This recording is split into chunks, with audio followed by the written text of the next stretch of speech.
자, 여러분 안녕하세요. 네, 반갑습니다. 자, 오늘은 어떤 걸 할 거냐면요. 그 소비자의 최적 선택 83페이지 보시면 될 것 같은데요. 그 앞에 지난 시간에 했던 거 살짝 정리 좀 한번 할게요. 자, 이쪽으로 오실까요? 자, 우리가 지금 살펴보고 있는 게 그 소비자의 어떤 선택을 지금 보고 있어요. 소비자가 합리적인 선택을 하는 거에 대해서 배우려고 합니다. 합리적인 선택이라는 것은 말 그대로 이왕이면 소비를 잘 했을 때 효용을 극대화하는 선택이다 라고 생각을 하시면 되겠어요. 그래서 효용, 유틸리티라고 우리가 쓸 거예요. 극대화하는 선택인데 이 효용에 대한 많은 정보가 무차별 곡선에 반영되어 있는 거죠. 그래서 이게 이제 무차별 곡선에 정보가 담겨 있어요. X, Y 해서 이렇게 담겨 있습니다. 이렇게요. 근데 이왕이면은 이 효용이 원점에서 멀어지게 되면 효용이 증가한다 이렇게 보시면 되겠고요. 그래서 효용의 증가 방향 이렇게 돼 있습니다. 그래서 이 효용 함수가 가장 일반적인 경우가 이게 원점에 대해서 볼록한 형태고 콥더글라스 효용 함수라고 얘기를 해요. 물론 다양한 형태로 되는 것도 우리가 봤었어요. 한번 문제 내볼까요? 복습하셨나 볼까? 이거 어떻게 생겼을까요? 수직이에요? 수평이에요? 수직이 가깝죠. 잘하셨네요. 복습을 하셨네요. 외운 건 아니죠. 이런 거 암기하시면 안 됩니다. 맞아요. 이렇게 살짝 생각하면 Y가 여기 증가해봤자 전혀 효용에 영향을 안 미치잖아요. 그 얘기를 좀 멋있게 표현하면 Y의 한계 효용은 빵이다. 이렇게 되는 겁니다. 한계 대체율은 어떻게 될까요? 한계 대체율. MRS는. MRS다라고 하면 MRS는 무차별 곡선의 접선의 기울기인데 자, MUX 이게 이제 우리의 관심이고요. MUY인데 Y가 빵이 되면 얘는 빵분의 얼마 하면 무한대 이렇게 되는 거죠. 그래서 접선의 기울기가 무한대가 되는 거예요. 이게 MRS가 되는 거죠. 이런 게 이제 1차에서는 좀 이렇게 자꾸자꾸 하면서 거의 암기틱하게 가게 되는 거고요. 2차에서는 이거 수직이다 이렇게 끝나는 게 아니라 그림도 그리고 MRS도 그리고 MRS가 수직이니까 무한대니까 수직이고 이런 걸 다 설명을 해줘야 되는 거예요. 그래서 야 나는 이거 수직 그렸어 이것도 틀린 건 아닌데 좀 풍부하게 많이 쓰느냐가 사실은 관건이에요. 예전에는 뭐 계속 말씀드리지만은 답만 찍 썼으면 이제 점수가 받던 시절에서 요즘은 좀 잘 좀 써야죠. 답보다도. 자, 그 다음에 이제 제약 조건은 어떻게 됩니까? 라고 하면 제약 조건이 예산 제약식이다 라고 했었습니다. 소득 M이 있으면 얼마짜리 하는 X제를 몇 개 사고 얼마짜리 하는 Y제를 몇 개 사느냐 이렇게 돼 있어요. 우리가 나중에 탄력성 할 때도 연결해서 풀어볼 건데 이게 바로 뭘 뜻합니까? 라고 하면 얼마짜리 하는 X제를 몇 개 사니 해서 X제에 대한 지출액이다 이렇게 보시면 될 것 같고요. 그럼 얘는 어떻게 됩니까? 라고 하면은 Y제에 대한 지출액이다 이렇게 보시면 되겠어요. 그래서 X제에 대한 지출액과 Y제에 대한 지출액 이렇게 돼 있고요. 자, 그러면 우리가 관심사는 X가 되고 Y가 됩니다. X랑 Y가 관심이면 나머지들은 어떻게 됩니까? 라고 하면 나머지는 고정되어 있는 거예요. 소득 고정되어 있고 X제 가격 고정되어 있고 Y제 가격 고정되어 있고 얘네들이 다 고정된 상태에서 XY 요거를 충족시키는 XY 보면은 쭉 이렇게 우아하는 직선으로 되는 걸 알 수 있죠. 왜 이게 직선입니까? 라고 하면요. 왜 직선이에요? 그쵸. Y제 가격과 X제 가격이 PY분의 PX인데 이게 다 상수로 고정되어 있는 거잖아요. 그래서 이게 이제 완전 경쟁 시장을 상정한다라고 얘기합니다. 가격 수용자라는 거예요. 그래서 기울기가 PY분의 PX가 얘가 기울기 앞에 마이너스 붙이기도 합니다. 근데 뭐 우리는 마이너스는 알겠고 이제 교환 비율이 관심사니까 이렇게 표시하고요. 여기는 어떻게 됩니까? 라고 하면 소득 M을 PX로 이렇게 나눠줘서 표시를 하고 여기는 어떻게 됩니까? 하면 소득 M을 PY로 나눠줘서 이렇게 표시를 하게 됩니다. 오케이 됐죠? 그리고 이 안에가 우리가 선택 가능한 영역입니다.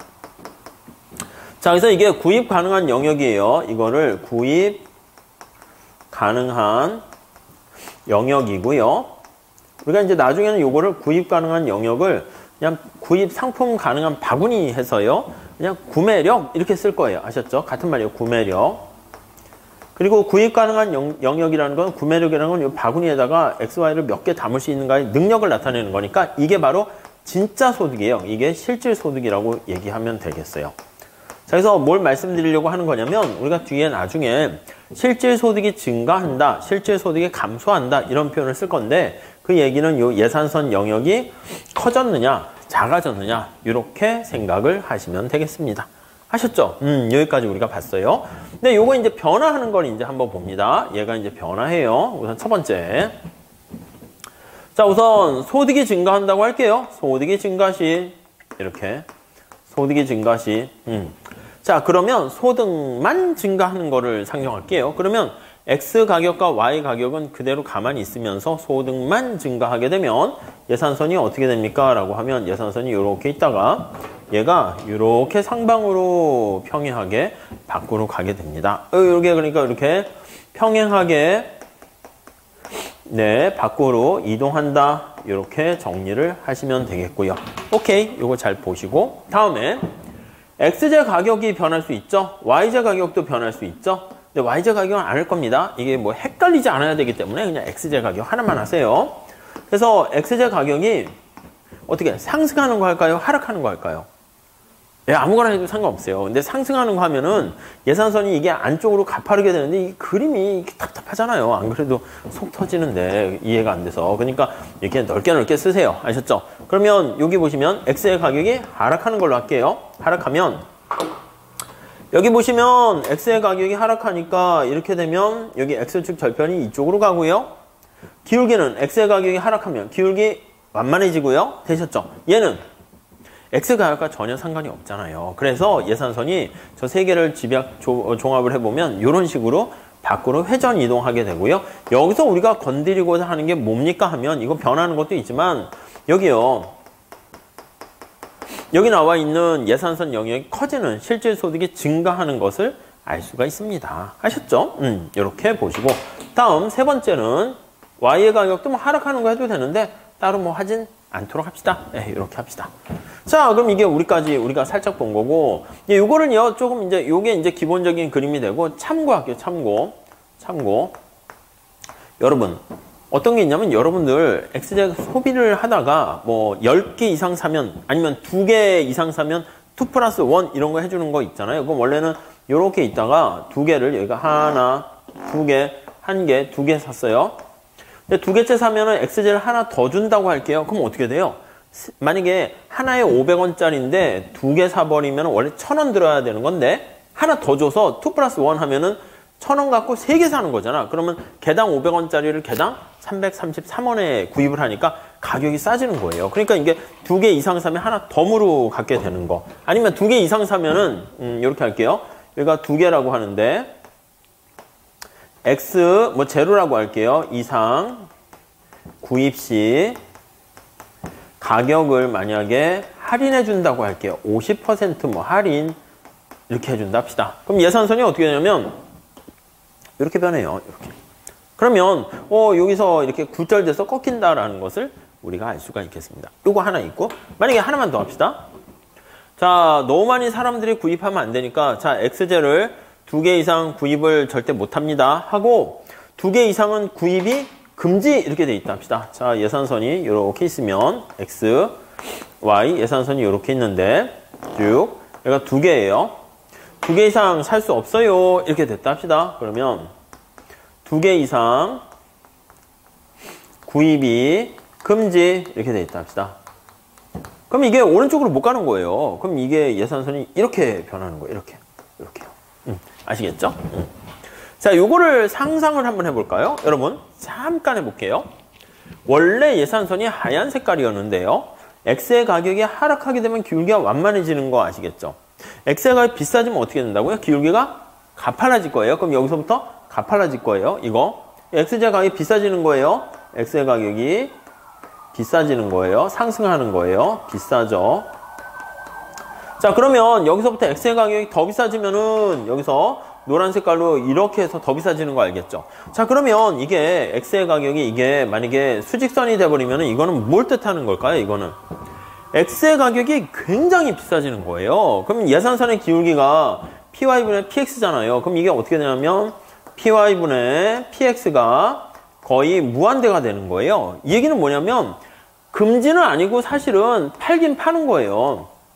아저씨 XJ 콜라 하나 주세요 이랬어. 여기 있어요. 제가 물어봤지. 얼마예요? 원래는 나는 한 1,000원 이런 줄 알았는데 얼마예요? 1억이요? 이렇게 되는 거야. 아저씨가 얼굴 표정도 안 변하고 1억이요? 이래. 그럼 전 뭐야 그게?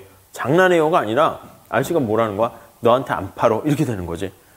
물론 이제 만화나 영화에선 제가 1억 있어요 하고 이렇게 사면 헉 하고 아저씨가 놀라겠지만 이 얘기는 너한테 안 팔어 이 얘기랑 똑같은 거야. 가격이 거의 뭐 1억 무한대에 해당하는 그런 거다 라고 보시면 되겠습니다. 아셨죠? 그래서 우리 1차 시험에서는 이런 좀 장난을 조금은 치긴 해요. 근데 우리 시험에서는 안 치고, 근데 보통 경작에선 예산선 갖고 좀 장난을 좀 치긴 하고요. 근데 우리 노경에서는 이제 여가와 소득 평면에다가 막 이런 거 할 때 조금 장난을 쳐요. 근데 그 장난치는 케이스가 생판 보지도 못했던 걸 나오는 게 아니라 그냥 교과서에 보면은 몇 개 있어요. 뭐 어떻게 보조해주고 할 때 그냥 그 케이스를 한번 이렇게 쭉 보고 왜 이게 이렇게 꺾이고 그렇게 됐지? 그것만 생각하시면 헷갈릴 필요가 없어요. 그러니까 아직은 교과서에서 뭐 크게 응용하거나 그러지는 않습니다. 근데 이제 그게 문제가 다 바닥이 나면 그리고 이제 워낙 이제 변별력이 없이 다 잘 쓰게 되면 조금 더 어려워질 수는 있겠지만 아직까지는 그냥 쉽게 나오고 있는 추세가 되겠습니다. 자, 그러면 거기 한번 예제 문제를 한번 풀어볼게요. 자, 83페이지에 거기 가보시면 위에 한번 볼게요. 자, 예제 한 번만 살짝 보시죠. 예제. 자, 두 재화만이 존재하는 경제에서 두 재화 가격과 소비자 값의 소득은 플러스가 됩니다. 두 재화의 가격이 각각 3배 상승하고 값의 소득도 2배 증가했다면 다음 중 옳은 것은 이렇게 돼 있어요. 여러분 여기 잠깐 볼게요. 내가 소득이 1,000원 이렇게 있었어요. 1,000이라고만 쓸게요. XJ 가격이 그냥 100으로 합시다. 100원이고 YJ 가격이 100원 이렇게 있었어요. 자, 아니면 일반화 시켜보도록 할게요. 소득 M은 이게 PX고 X 더하기 PY고 Y 이렇게 돼 있습니다. 자, 여기 이제 변화가 발생했어요. 자, 다시 한번 정리를 하면 여러분 소득도 2배 증가하고 X 가격, Y 가격 모두 2배 증가했다 할게요. 그러니까 소득과 두 재화의 가격이 모두 2배로 증가했다라고 한번 상상을 해 봅시다. 이렇게요. 이렇게. 그러면 어떻게 될까요? 소득이 2,000원이 된 거고요. 그리고 X의 가격도 200원이 된 거고 Y의 가격도 200원이 된 거예요. 이해돼 있어? 네, 뭐. 자, 그럼 이 예산선은 어떻게 됩니까? 라고 하면은요. 저 예산선은 내가 XJ랑 YJ를 구입하는데 XJ만 구입한다 그러면 절편을 찾으세요. Y를 하나도 구입 안 하면 100원짜리 XJ를 10개 살 거고 YJ만 구입한다라고 하면은 역시 10개를 이렇게 살 수가 있을 겁니다. 이렇게. 되셨죠? 오케이. 됐습니다. 자, 그런데 이건 어떻게 될까, 이거요? 이거 다 2배 됐는데. 똑같아요. X만 산다 그러면 Y에 빵을 넣으면 X는 10개 사고 Y는 10개 사고 예산선이 이거랑 저거랑 똑같습니다. 달라지는 게 없어요. 그래서 우리가 X, Y가 2배 증가하고 가격이 소득이 2배 증가하면 원래 이거랑 쌤 이렇게 돼요. 자, 그러면 한번 해볼게요. 여기 문제는 어떻게 했냐면 소득은 거기 보니까 2배 증가했는데 가격이 3배 증가했다라고 합시다. 그러면 거기는 보면 소득이 2배 증가하고 2배 두 재화의 가격은 3배 증가했다라고 할게요. 3배 증가시 이렇게요. 자, 이렇게 돼 있습니다. 자, 그럼 예산선이 어떤 형태가 되겠습니까? 라고 하면 여기다 쓸게요. 여기다. 소득은 2배 증가하고 2,000 이렇게 된 거예요. 아니면 여기다 이렇게 해도 되겠죠. 2M 이렇게 해도 됩니다. 그리고 두 재화의 가격은 3배 증가했으니까 저게 300 이렇게 된 거예요. 300 이렇게 된 거예요. 이렇게 된 거 알 수 있습니다. 자, 그러면 예산선이 어떻게 됩니까? 라고 하면은 X랑 Y가 이렇게 있는데 예산선이 이렇게 있는데 소득이 증가하면 이게 밖으로 가요. 근데 XY 가격이 2배 증가하면 이게 안쪽으로 가는데 아이고 이게 실제 소득이 안쪽으로 가는 게 더 많이 안쪽으로 갔어요. 왜냐면 이게 10 이렇게 있었는데 이 경우에는 X만 소비하면 어떻게 돼요? 300분의 2000 이렇게 되니까 이쪽으로 돼요. 안 떨어지겠네요. 그래서 이렇게 되고 그래서 예산선이 이렇게 가는 거 알 수 있어요. 기울기는 변합니까? 안 변해요. PY분의 PX는 300분의 300 해서 그냥 1 그대로가 되는 거니까 기울기는 변함이 없으면서 안쪽으로 이동한다. 그 정도 좀 체크하시면 될 것 같습니다. 자, 이렇게 하면 이제 우리가 보고 싶은 게 약간 어느 정도 준비가 됐습니다. 자, 그래서 밑에 4번 소비자의 최적 선택 한번 볼게요. 소비자의 최적 선택 한번 보시죠. 네, 우선 첫 번째 거기 보시면 첫 번째 줄에 보니까 소비자는 자신의 효용을 극대화하는 상품 묶음을 선택한다. 근데 문제는 뭐라고요? 네, 자신의 주머니에 돈이 제한되어 있네요. 그러니까 소득이 제한되어 있다라고 보시면 되겠습니다. 그래서 두 번째 줄이 결론입니다. 소비자는 그러니까 희소한 자원 제약 속에서 소득 예산 제약 속에서 자신의 효용을 극대화하게 된다라는 것을 알 수가 있습니다. 자, 그래서 의 하나 목차를 잡아볼게요. 자, 여기서 우리가 하려고 하는 것은 효용을 극대화하는 소비자가 주어진 예산 제약 하에서 선택을 하게 됩니다. 그래서 의는 주체를 쓰셔야 돼요. 소비자는 주어진 예산 제약 하에서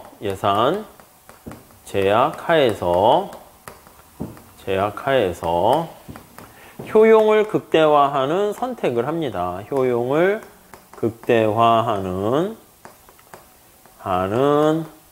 최적이라는 말 넣어도 되고요.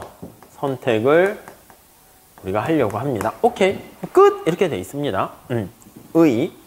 자, 그 다음 우리가 이제 두 번째 뭐로 합니까? 라고 하면 언제나 그래프와 수식 이걸 보셔야 되는데 먼저 이 모형에 대한 이제 수식을 통해서 한번 설명을 해볼게요. 요거를. 그래서 모형에 대한 모형 이렇게 써놓을게요. 자, 그러면 목적식과 제약식을 보셔야 되는데 그냥 바로 이렇게 쓰시면 좋겠어요. 목적식은 뭡니까? 라고 하면 저 앞에 썼는데 효용을 극대화합니다. 맥스 효용. 재화가 두 개 있어요. X랑 Y제가 있다라고 보시면 X, Y 이렇게 돼 있고요. 다음 제약 조건입니다. 제약식. 제약식은 예산 제약식이에요. M이 있고 PX랑 X, PY랑 Y 이렇게 돼 있네요. 오케이, 됐죠? 자, 그러면 이게 예산 제약식이고 이게 이제 효용함수에 반영돼 있어요. 이게 이제 수식으로 설명한 거고요. 그 다음 그래프로 이용한 설명 이렇게 보시면 되겠네요. 이것도 뭐 이렇게 1번에서 써도 돼요.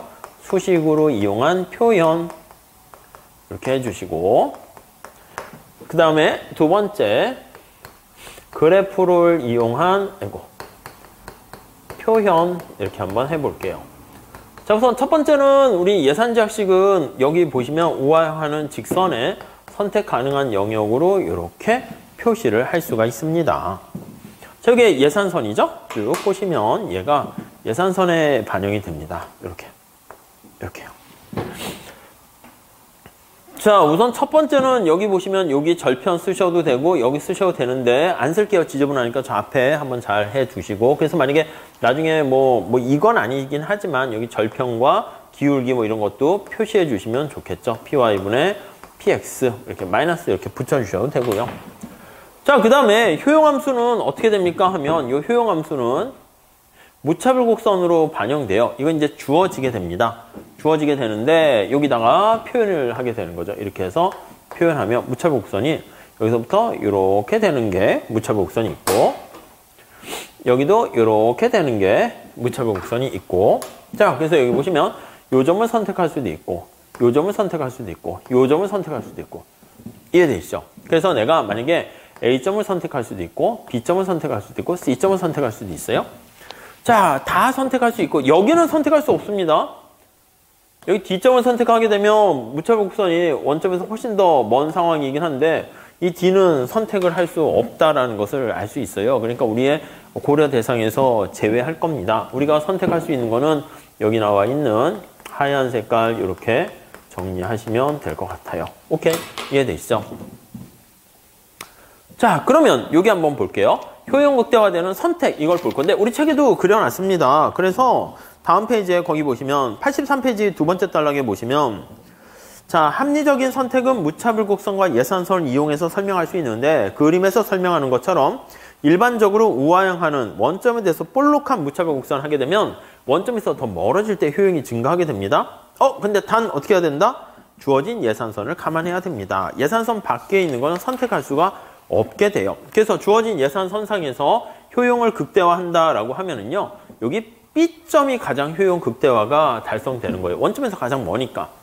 그쵸? 자, 그래서 그래프를 표현하게 되면 B점이 바로 주어진 예산선상에서 효용을 극대화하는 선택점이다 라는 것을 우리가 알 수가 있습니다. 네, 그냥 시각적으로 보여줬어요.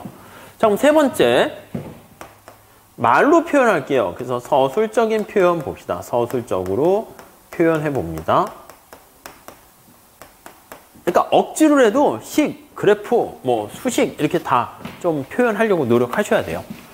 자, 서술적인 표현은 주어진 예산 제약하에서 효용 극대화하는 소비자는요. 요거를 말로 표현하면 무차별 곡선과 B점은 예산선이 접했어요. 여기 보시면 요거 파란 색깔은 접한 게 아니라 크로스해서 지나갔잖아요. 그래서 효용을 극대화하는 소비자는 뭐 길게 되니까 그건 안 쓰고요. 간단하게 표시를 하면 무차별 곡선과 예산선이 접했네 이렇게 보시면 되겠습니다. 예산선이 접하는 점이다. 접해 이렇게 보시면 되겠어요. 자, 이것도 사실 또 수식으로 한 번 더 하면 두 개가 접했다라는 얘기는요. 같은 말입니다. 동의어 표현을 해보도록 하겠습니다. 무차별 곡선과 예산선이 접했다라는 얘기는 요 위로 쓸게요. 그러면 무차별 곡선의 접선의 기울기랑 무차별 곡선의 인디퍼런스 커브죠. 곡선의 그 B에서의 접선의 기울기와 이게 뭐랑 똑같다? 예산선의 같은 말이다 라고 보시면 되겠고 예산선의 기울기가 동일하다 라고 같다 이렇게 보시면 되겠습니다. 한 번 더 하면 자, 무차별 곡선의 접선의 기울기 한계 대체율이라고 그랬죠? 바로 이건 쓸게요. MRS라고 보시면 되겠습니다. XY는 같은 말이에요. 얘는 mu x를 mu y로 나눠준 거예요. 이게 MRS 정의고요. y를 기준으로 했을 때 x를 얼마나 소중히 생각합니까? 그걸 뜻한다라고 생각하시면 되겠고요. 자, 얘가 뭐랑 똑같다? 맞아요. py분의 px랑 같다. 이렇게 정리를 하시면 되겠습니다. 하셨죠? 오케이. 자, 이렇게 해도 되고요. 우리 이제 MRS라는 말을 살짝 요걸 다시 한번 요거 두 개 바꿔서 한번 써볼게요. 요거는 참고로 보세요. 바꿔서 다시 한번 써보면 x가 1, 2가고 muy가 1, 2가면 mux 이렇게 돼 있고요. px 이렇게 돼 있고 그 다음에 muy 이렇게 돼 있고 py 이렇게 돼 있어요. 그래서 이게 원론에서는 더 인문에서는 아니면 고등학교 때는 이거 1원당 한계 효용의 균등의 법칙 이렇게 쓰긴 하는데 알아두셔도 되는데 우리는 그냥 왼쪽에 있는 표현을 더 많이 좀 쓸 겁니다. 아셨죠? 이렇게. 자, 여기 한 번 더 표현을 해볼게요. 다시 또. 동의어예요, 동의어. 지저분한가? 이거 1, 2, 3, 4 할 거 그랬나? 자, 이거를요, 뭐라고 얘기할 수 있습니까? 라고 하면, 요거를 무차별 곡선이라고 하면 내가 주관적인 그거예요. 그래서 XY에 대해서 XZ를 얼마나 내가 소중하게 생각하는가라는 주관적 교환 비율이에요. 얘를 주관적인 교환 비율과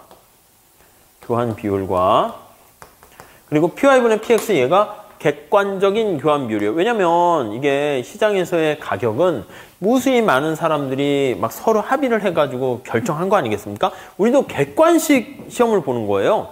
여러분들이 봤을 때는 여러분 답이 다 정답 아니겠습니까? 제가 봤을 때는 제 시험 다 100점인데요. 왜 점수가 50점 나왔습니까? 그건 주관적인 답이고요. 객관적인 답은 50점입니다. 뭘 따라야 돼요? 여러분들이 뭐 독재자고 왕이면 여러분에 맞춰가지고 정답이 다 이렇게 바뀌게 되겠지만은 그렇진 않죠. 그래서 요거는 객관적인 교환 비율이에요. 그러니까 객관적인 교환 비율이니까 만약에 답이 틀렸냐 맞았냐가 이렇게 나름대로 있고요. 이의 신청에도 답이 3번에서 2번으로 잘못 내면 바뀔 수가 있어요. 근데 우리 2차 시험은 뭐예요? 주관식이잖아요. 주관식. 누구 관점에서 보기에? 채점하는 사람 관점 보기에. 이거 어쩔 수 없어. 그러니까 채점하는 사람이 솔직히 어떤 성향을 갖고 있고 채점하는 사람이 뭐 뭔가 계산 문제를 좋아하는지 채점하는 사람이 그림을 크게 그리는 걸 좋아하는지 뭔가 그런 룰을 좀 알고 있으면 거기에 맞춰가지고 하는데 그런 것까지는 잘 모르고 그냥 내용도 그냥 교과서에 있는 내용 가지고 하는 건데 약간 우리가 예측할 수 없는 채점자의 구미에 잘 맞췄을 때 이렇게 딱 이게 고득점이 되는 거고 안 맞으면 아니면 채점자가 여러분보다 능력이 떨어질 수도 있잖아요. 여러분들이 훌륭한 아인슈타인 이상이 되는 건데 채점자가 여러분들의 멋진 그 답을 파악할 수 없으면은 안타깝게 저득점을 할 수도 있는 거잖아요. 그러니까 뭐 그건 어쩔 수 없어요. 그러니까 여러분들이 열심히 공부를 했는데 생각보다 점수가 잘 안 나왔다. 뭐 그럴 수도 있죠. 그러면 그게 아유 난 능력이 없어 난 안 되나 봐 이게 아니라 이 시험의 채점자와 나는 안 맞는군. 뭐 그런 거지 뭐. 선호가 취향이 다르군. 뭐 그렇게 되는 거죠. 거시경제학 가면 이제 존 메이나드 케인즈라고 있는데 케인즈는요 그 사람들 비슷하게 뭐 공무원 시험을 봤나 봐. 행시 비슷한 걸 봤겠죠. 근데 자기가 제일 자신 있었던 경제학 점수가 이렇게 되게 안 나왔거든요. 채점자가 나보다 경제학을 못하는데 누가 누굴 채점해? 뭐 거의 약간 너무 그러면 이제 발전이 없긴 하거든요. 근데 그 사람은 뭐 워낙 잘났으니까 뭐 그런가 보다 하는데 뭐 아무튼 여러분들은 그래서 철저하게 계속 얘기하는 게 채점하는 사람에게 맞춰가지고 이렇게 답을 좀 쓰는 걸 해야 돼요. 아셨죠? 근데 지극히 보면은 뭐 다들 뭐 이렇게 쓰면 되지 않았을까? 그러니까 이게 사실은 좀 애매해. 그래서 많이들 강사분들이 뭐 첨삭 같은 거 신경 써주고 뭐 하긴 하는데 또 수강생이 많으면 뭐 합격생이라든가 좀 공부한 전공자들에게 맡겨서 좀 채점도 하잖아요. 그리고 이제 좀 요 정도 쓰면 점수 줘 하는데 글쎄 뭐 그렇게까지 그렇게 뭐 그냥 신뢰도가 있을지는 잘 모르겠어요. 그때 필요 없다는 건 아니고 근데 그거라도 안 하면 안 보게 되잖아. 우리는 그냥 자기가 시험 보고 답 보면서 셀프 채점을 하면 좋은데 그거를 그렇게 해 나가시는 분도 있긴 있는데요.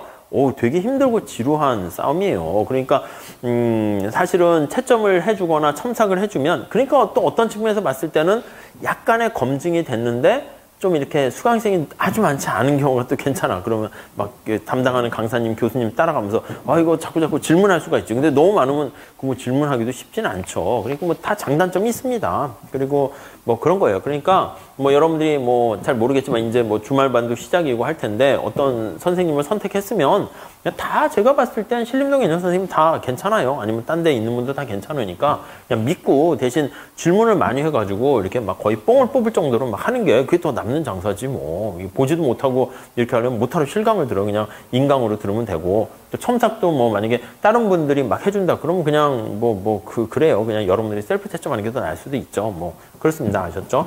근데 뭐 아무튼 그래요. 그러니까 이제 뭐 이렇게 학원에서 모의고사는 되게 잘 봤는데 실제 점수는 잘 안 나왔다. 뭐 그냥 채점자가 다르잖아. 교수님이 하는 거랑 뭐 여기 뭐 또 학원 선생님이 하는 거랑 또 더 합격생이 하는 거랑 뭐 완전 똑같습니까? 근데 그게 뭐 비슷한 게 자꾸 하다 보면은 근데 여러분들도 여러분들한테 이렇게 시험지 딱 답안지 놓고 누가 잘 썼니 하면 여러분들이 봐도 이거 답은 괜찮은데요? 아마 그렇게 거의 그럴걸요? 제가 다른 학원에서도 전에 다른데 이런 학원에서 뭐 다른 시험 있잖아요. 뭐 변호사 시험이나 행시나 이런 거 있으면 저기 답안지 안 찾아간 사람들 보통 있어가지고 이렇게 몇 개 이렇게 좀 봤는데 봤더니 이 친구는 답 잘 썼네. 그냥 내용은 몰라도 그냥 이 친구는 합격이네. 이 친구는 좀 부족하네. 그 다 보인다고. 그러니까 아예 바닥을 깔아준 사람은 다 되고 이제 중간층이 이제 문제인데 아주 잘 쓴 사람은 누가 봐도 잘 쓴 거야. 못 쓴 사람은 누가 봐도 못 썼고. 근데 중간층이 되게 많아. 근데 거기서 약간 뭐 그런 거는 뭐 내용도 중요하지만 뭐가 이렇게 어떻게 잘 표현하는가 이거 싸움이니까 1차는 달라요. 1차는 그냥 그 생각한 답안 나오는 경로 같은 것도 필요 없고 답만 맞으면 돼. 근데 2차는 내가 왜 이 생각을 했는지 반드시 왜냐 하면 그게 들어가야 돼요. 논리적으로. 교수님들은 그걸 제일 중시 여겨요. 근데 많은 분들은 보면 그냥 여기서부터 그냥 찍 결론만 티키틱 뭐 그렇죠. 지구는 뚜글다. 그럼 그냥 끝이야. 그냥 그런 건 별로 안 좋아요. 그냥 지구는 네모나타라고 했는데 난 주장을 했어요. 근데 나름대로 네모난 이유에 대해서 막 이렇게 평평한 지구에 대해서 설명을 해요. 그러면 납득할 만하네. 그러면 이제, 물론 이제 정답을 맞추면서 하는 게 좋은데, 혹시 그렇게 되면 또 채점하시는 분들이 뭐 나름 뭐 일리는 있네. 그럼 점수를 크게 깎지 않고, 뭐 그렇게 됩니다. 아셨죠? 그러니까 우리가 봤을 때는 한 말씀만 더 드리면 경작은 그나마 정답이 비슷한 게 있어요. 근데 인사 같은 거는 되게 힘들다고 하는 게 아니 경작도 물론 정답 있지만 거시경제 가면 고전학파냐 케인작파냐 해가지고 경제학자들끼리도 맨날 싸우고 막 틀렸다 막 이렇게 하는 마당에 경영학 같은 인사 조직에 대한 뭐 어떤 거 얘기해서 어떤 사람 이름 있고 이렇게 물론 대립되는 걸 하지 않고 그러니까 어떤 이론에 대해서 쓰시오 했는데 얼마나 어떻게 쓰느냐에 대해서 그거는 교수님마다 다 좀 내용이 좀 설명이 다를 수는 있겠죠. 내용이 다르진 않겠지만 그러니까 아무튼 그런 것들을 좀 잘 좀 해 보셔야 됩니다. 자, 그 정도 보시고요. 거기 밑에 맨 마지막 제출에 그 2점에 해당하는 건데 책에서는 이 B점에 해당할 때가 효용 극대화가 된다. 라는 걸 보시면 되겠고요. 그럼 하나만 해볼게요. 위에 나와 있는 A점 한번 보시면 우리 책에서도 여기 A로 해놨는데 이 A점은 그러면 효용 극대화가 아닙니까? 예, 아니에요. A점 한번 볼게요. A점에서는 자, 한번 봐보시죠. 자, A점에서는 지금 무차별 곡선의 접선의 기울기인 MRS가 이거거든요. 얘가 예산선의 기울기가 이거거든요. 두 개가 크로스돼서 네, 접하지 않았습니다. 그러면 어떤 게 더 커요? 예산선의 기울기보다 무차별 곡선의 접선의 기울기가 더 커요. 그쵸? 그래서 MRS가 XY가 A점에서는 PY분의 PX보다 더 커요. 이렇게 되어 있습니다. 여기까지 되셨죠? 자, 그럼 이게 어떻게 해야 됩니까? 한번 의미를 한번 해석해 봅시다. 자, 이거는 주관적인 교환 비율이에요. MRS가. 그래서 XJ를 얼마나 내가 소중하게 생각하는가 이건데 이건 객관적 교환 비율이에요. 그러니까 내가 물건을 사게 되면 이만큼의 돈을 지불해야지 교환이 가능한 거예요. 그러니까 쉽게 얘기하면 가격이잖아요. 그러니까 소비자 입장에서 내가 이만큼의 가격을 지불하고 이만큼의 이게 효용이니까 만족이에요. 자, 우리 X에 초점을 맞춥시다. 그래서 X에 초점 맞추면 이게 뜻이 뭡니까? 라고 하면 XJ에서 얻게 되는 이건 느낌으로 쓰세요. 그냥 답에다 쓰면 안 돼요. 편익이에요. 편익. 한계 편익. Y를 기준으로 했을 때 그냥 베네핏 좋은 거예요. 얘는 뭡니까? 라고 하면요. 얘는 분자가 관심사니까 X의 가격이에요. 내가 이거를 X를 구입하려고 하면 이만큼의 가격을, 대가를 지불해야 돼요. X의 비용입니다. 이해돼 있죠? 그럼 X에 초점 맞춰서 우리는 빨리빨리 판단해야 되는 거니까 X를 우리가 어떤 선택을 하면 비용 대비 편익을 따지는 건데 한계예요, 한계. 그러니까 마지널이 한계죠. 그러니까 한계 편익, 한계 비용이에요. 그러면 여기서 XJ를 한 단위 소비했을 때 얻게 되는 편익이 XJ 비용보다 크게 되면은 어떻게 되겠어요? XJ를 소비를 늘려야 되겠죠. 그러면 YJ는 어떻게 해야 됩니까? 줄여야 돼요. 왜냐면 내가 요 점에 있으면서 예산선 내에서 선택해야죠. 그럼 내가 소득도 제한돼 있어요. 여기 다시 보시면 소득 제한돼 있고 X 가격 고정돼 있고 Y 가격 고정돼 있어요. 이 꼴이 성립해야 됩니다. 근데 여기서 내가 X를 증가시키면 이게 올라가잖아. 그럼 이 꼴이 돼야 된다니까? 어떻게 얘는 안 움직이잖아요. 얘는 돈이 제한돼 있는 걸 어떻게 해요? 그러면 Y를 줄여야 되는 거죠. 그러면 정리를 하면 X를 증가시키고 Y는 줄여야 됩니다. 자, 그럼 이런 행동을 하게 되면 어떤 일이 발생합니까? 라고 하면 A에서 B로 가는 거예요. 이게 이렇게 보이세요? 그래서 여기다 다 있으면 여기다 쓸게요. 공간이 없어서 따라서 A에서 B로 갈수록 자, 제가 지출하는 소득은 어떻게 더 씁니까? 아니면 그대로예요? 소득은 그대로예요. 갈수록 소득은 고정되어 있고요. X 가격, Y 가격은 변합니까? 안 변합니까? 내가 거기 맞춰야지. 그러니까 X의 가격도 고정되어 있고 여전히 Y의 가격도 Y의 가격도 고정되어 있고 이렇게요. 이해되시죠? 근데 이렇게 A가 늘고 B가 줄면서 뭐가 달라집니까? 효용이 증가해요. 왜냐면 효용이 이렇게 파란 색깔로 이렇게 있다가 빨간 색깔로 효용이 증가하는 걸 알 수 있죠. 그러면 이렇게 되면서 얘가 이렇게 조정되면서 효용은 증가한다는 걸 알 수 있습니다. 그래서 더 이상 이걸 계속 더 가버리면 여기서 B에서 C로 가버리면 어떻게 돼? 효용이 다시 감소하는 거야. 그러니까 스톱해야 되는 거지. B에서. 아니면 C에서도 이렇게 되는 것이고. 그래서 내가 더 이상 효용을 증가시킬 수 없는 상태가 되더라라고 하면은 그때가 효용 극대화다. 라고 보시면 되겠습니다. 아셨죠? 그래서 이게 되게 중요하고요. 앞으로도 노경까지 갔을 때도 요 최적 선택 구하는 그 방법과 내용이 되게 중요합니다. 그래서 거기 보시면 84페이지 밑에서 네 번째 줄 이해 특징을 확대해서 보자 해서 예산선과 무차별 곡선이 서로 접해 있다는 거에 포인트 맞춰 있고 접했다는 것을 수리적으로 다시 나타내면 예산선의 기울기와 무차별 곡선의 기울기가 같다라는 것을 알 수가 있습니다. 이해되시죠? 자, 그래서 오른쪽에 문제가 나와 있긴 한데 그거는 제가 좀 이따가 다시 한번 살짝 풀어 드리도록 할게요. 뒤에 MRS 구하는 것까지 한 몇 문제 한 4개인가요? 이 정도 실어 놨거든요. 그래서 그거 하고 우리 객관식 책에 있는 문제도 조금만 풀 거예요. 그러니까 이거 MRS 푸는 거 요거 하는 거 이제 우리 노경에서도 당연히 나왔고요. 뭐 제가 봤을 땐 노동과 자본에서 MRTS 하는 거랑 뭐 탄력성 하는 그 정도 계산 문제는 좀 완벽하게 두셔야 되는데 여기서도 많이 좀 볼 거고 객관식에서도 문제에서 좀 더 많이 볼 거니까 그런 연습을 여기서 많이 해야 되는 거야. 이게 안 돼 있으니까 노경 갔을 때 예산선 좀 꼬거나 아니면 계산 문제가 간단히 나오면 헉 하고 막 당황하고 두려워하는데 뭐 사실은 이상하죠. 제가 봤을 땐 두려워할 게 아니라 채점 출제하신 분이 점수 주려고 사실은 그렇게 낸 거예요. 자, MRS 잘 구해. 그러면 이거는 빼도 박도 그냥 확실히 맞은 거니까 만점 줄게 이렇게 하는 건데 다 틀려버린 거예요. 그럼 오히려 기회지 뭐 그럴 때가 뭐 그렇습니다. 자, 그래서 잠깐 쉬었다가 그거 해서 문제 조금 풀고요. 그 다음 대체 효과랑 소득 효과 그게 또 되게 중요한 건데 우리가 그거는 연기 때 제가 수업을 되게 많이 합니다. 그래서 여기서는 뭐 처음 하시는 분한테는 제가 조금 이런 게 있어요 하는 정도로만 할게요. 1차 객관식 시험에서는 대체 효과, 소득 효과 막 많이 나옵니까? 거의 안 나와요. 그러니까 사실 2차용으로 하는 거라고 보시면 되겠습니다. 잠깐만 쉬었다 하겠습니다.